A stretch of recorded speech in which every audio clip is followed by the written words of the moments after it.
Bonsoir. Le pédophile jugé aux assises d'Evry vient d'être condamné hier à 13 ans de prison ferme, 10 ans de suivi socio-judiciaire.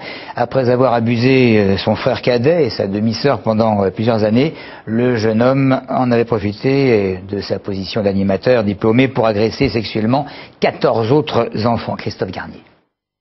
Les parents des 14 victimes du pédophile semblaient soulagés hier soir à la sortie de la cour d'assises d'Evry. L'homme qui a agressé leurs enfants vient d'être condamné à 13 ans de prison ferme. Certains abusés n'avaient que 2 ans, la plupart avaient moins de 15 ans. Animateur pendant 10 ans, le personnage profitait de son pouvoir sur ses proies pour les violer. Les juges l'ont obligé à se soigner en plus de sa peine de prison et l'ont condamné à 10 ans de suivi socio-judiciaire. Donc c'est une peine, parce que c'est une vraie peine qui prend corps après sa peine de détention et qui fait qu'il sera sous un contrôle avec des obligations très strictes de s'abstenir de rencontrer les victimes et de soins surtout.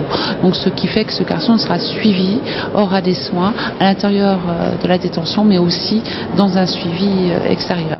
La Cour a été plus clémente que les réquisitions de l'avocat général jeudi soir, ce qui n'empêche pas la douleur des parents. C'est jamais suffisant parce que quand on est le père d'un de ses enfants, on se dit que demain, non seulement il peut recommencer, et même s'il y a un suivi psychologique qui a été rendu par la Cour de 10 ans, après ces 10 ans, qu'est-ce qui va se passer ? Il faut surtout maintenant que ces enfants qui ont été victimes, qui ont été entendus, écoutés par la cour d'assises, continuent leur vie et que tout cela, dans quelques années, si ça ne sera pas oublié, leur permettra d'avancer. Le père et la mère du violeur étaient eux aussi sur le banc des accusés. Ils étaient poursuivis pour non-dénonciation de crime et ont été condamnés à 1 an de prison avec sursis. Non au retour à la retraite à 60 ans pour tous, c'est signé Manuel Valls dans le quotidien La Tribune, le député maire d'Evry qui préconise pour l'avenir de reprendre les négociations PS partenaires sociaux et en maintenant les 60 ans pour les carrières longues, en intégrant la pénibilité et en élargissant l'assiette des cotisations à l'ensemble de la valeur ajoutée. Fin de citation. Le magasin Bricomarché de Dourdan n'a pas ouvert ses portes aujourd'hui. La majorité des salariés est en grève, des grévistes qui revendiquent une hausse de salaire, mais également et surtout une meilleure reconnaissance du travail. Virginia Forgac, Valérie Michelado. 11 salariés sur 15 sont en grève au Bricomarché de Dourdan. Augmentation de salaire, paiement des primes ou bien encore respect de leur contrat. Les revendications sont multiples. C'est surtout le manque de considération de la part de leur PDG qui les offusque. Avec un soutien de poids, leur directeur, il est gréviste à leur côté. On les oblige plus ou moins à faire des choses qui ne sont pas toujours dans les règles. On leur dit marche ou crève, ce genre de choses. On leur empêche de prendre les RTT quand ils le veulent, leurs congés payés. Les primes sont données vraiment à la tête du client, alors que tous travaillent quand même largement de ce qu'ils devaient faire. Aujourd'hui, je suis au placard, on ne me parle plus, mon patron me dit juste bonjour, et c'est tout, ça s'arrête là. Toute la journée, il me snob. Dans cette franchise, les clients sont pour la plupart des habitués, comme Olivier qui comprend leur ras-le-bol. Parfois, je les croise en train de faire des choses que je ne pensais pas me préparer à ça. Je me dis, tiens, mais c'est pas ton travail de faire ça, ou c'est pas ton poste. Mais ils le font quand même, donc je comprends très très bien leurs revendications. Je pense que chacun a sa place et que s'il y a plus de travail à faire, il faut plus de bras. 4 heures de négociation ont eu lieu avec le PDG et les responsables syndicaux soutenus par la CGT. Négociations qui n'ont pas abouti, le PDG n'a pas souhaité s'exprimer sur le sujet. Samedi, les clients pourraient bien trouver porte close. Les 11 salariés ont voté la grève reconductible. Un dernier hommage à Amélie, c'est ce que sont venus rendre ce matin des amis ou des anonymes à cette jeune adolescente de 15 ans qui s'est fait renverser dimanche dernier à Saint-Chéron par un chauffard qui roulait vraisemblablement sous l'emprise de stupéfiants et sans permis. Une marche était organisée dans les rues de la commune jusqu'au lieu du drame, rue Aristide Briand, où une foule très émue, vous le constatez, a déposé quelques gerbes de fleurs. Simon Larcher et Jérémy Guillaume ont recueilli le témoignage de Margot, une amie de la victime. Je la connaissais depuis 5 ans maintenant, depuis qu'elle est arrivée à Saint-Chéron, dans la petite ville. C'était une personne, elle était unique, on va dire. Elle avait son caractère, sa personnalité, et tout le monde l'aimait en fait. On ne pouvait pas ne pas l'aimer, elle était vraiment géniale. Bon, maintenant, aujourd'hui, elle nous a quittés jusqu'à aller là-haut et c'est pas facile pour nous tous, mais bon, on essaye d'avancer quand même et on a tous une grosse pensée pour elle. La plupart, si nous sommes là, c'est parce qu'on n'a pas pu aller à l'enterrement qui est en Touraine, donc de là où elle vient, c'est ses origines.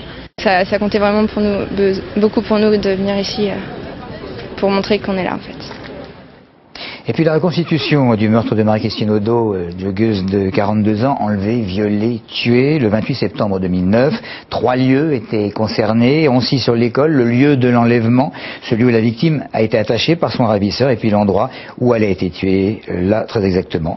Un homme de 48 ans, récidiviste, a tout récemment reconnu être l'auteur du drame. Marie-Christine Audot, une assistante maternelle, était parvenue à relever le numéro d'immatriculation de la voiture utilisée par son ravisseur, et depuis le coffre du véhicule, eh bien, elle avait réussi à joindre les gendarmes. Difficile de trouver une transition, mais il y a de plus en plus de centenaires en France. Bien entendu, ce qui compte, c'est d'avoir la meilleure des santé possibles durant toutes ces années seniors. Nous avons quand même demandé à quelques Essonniens s'ils se verraient bien atteindre l'âge de Jeanne Calment ou d'autres centenaires. Peut-être, après tout, avec les progrès de la médecine, je ne sais pas, on en parle beaucoup, donc pourquoi pas. Déjà, il ne faut pas être malade. Arrivé à 100 ans, il faut voir le physique. Hein. Dans ma famille, toutes les femmes ont dépassé les 95 ans. Non. Et pourquoi je sais pas, parce que c'est tellement compliqué maintenant, la vie. Centenaire, pourquoi pas, comme ça je profiterai plus de ma famille. Hein. Je travaille auprès des personnes âgées, donc je sais aussi qu'on peut vieillir bien et puis longtemps. J'espère qu'on sera tous des centenaires, en tout cas c'est ce que je vous souhaite à vous et à la jeune fille. J'ai une conviction de la vie éternelle. En mangeant bien, en faisant du sport surtout, en essayant de protéger sa santé. Toujours cultiver, toujours se renseigner, toujours essayer de chercher à comprendre, toujours de dire pourquoi ça et s'instruire. J'espère pas. Pourquoi ça? Parce que quand on vieillit, la vie devient chiante. Bonne fréquentation hier soir au festival Les Primeurs de Massy. Ce soir, vendredi, vous avez rendez-vous avec Curry & Coco, Chapelier Fou, Jackie, Gush et Fortune. Filmé aujourd'hui par Giuseppe Baggio pendant les derniers réglages du concert. Le trio parisien présente un album pop électro et des textes entièrement en anglais.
Voilà, je vous rappelle que ce festival des Primeurs de Massy programme 5 artistes par soirée. Il y a encore des places ce soir, peut-être moins pour demain samedi et après-demain dimanche. Merci de votre attention. Merci de nous avoir suivis.